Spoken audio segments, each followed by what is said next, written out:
প্রত্যেক বিভাগে বিভাগে 1000 শয্যাবিশিষ্ট হাসপাতাল এবং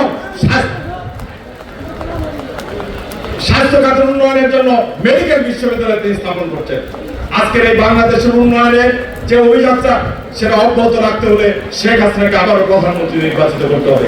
শেখ হাসিনা যদি প্রধানমন্ত্রী নির্বাচিত না হয়, আপনারা একবার ভেবে দেখুন তো এই বাংলাদেশের প্রধানমন্ত্রী কে হবে?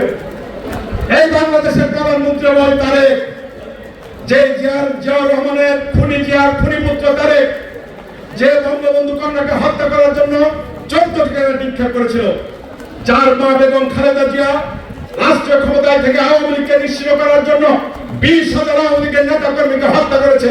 সেই বিএনপি রাষ্ট্রে যদি ক্ষমতায় যায়, তাহলে ওই জামাত বিএনপি জোট রাষ্ট্রীয় ক্ষমতায় গেলে আপনার আমার অবস্থা কি হবে? 2001 সাল থেকে 6 সাল তাদের চেহারাটা কিছুটা দেখেছেন, কিন্তু আগামীতে তাদের সেই ভয়ঙ্কর চেহারা কিভাবে দেখবেন ভাষায় প্রকাশ করার মতো ভাষা কিন্তু আমার জানা নেই।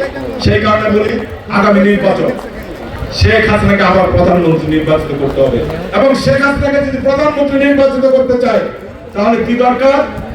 এই মুন্সিগঞ্জের 3টি আসন, 3টি আসনে নৌকা মার্কা প্রতীকের প্রার্থী যারা শেখ হাসিনা দিবেন তাদেরকে ঐক্যবদ্ধভাবে একসাথে কাজ করে আমরা নৌকা মার্কাকে বিজয়ী করতে পারি, তাহলে শেখ হাসিনা প্রধানমন্ত্রী হতে পারবে।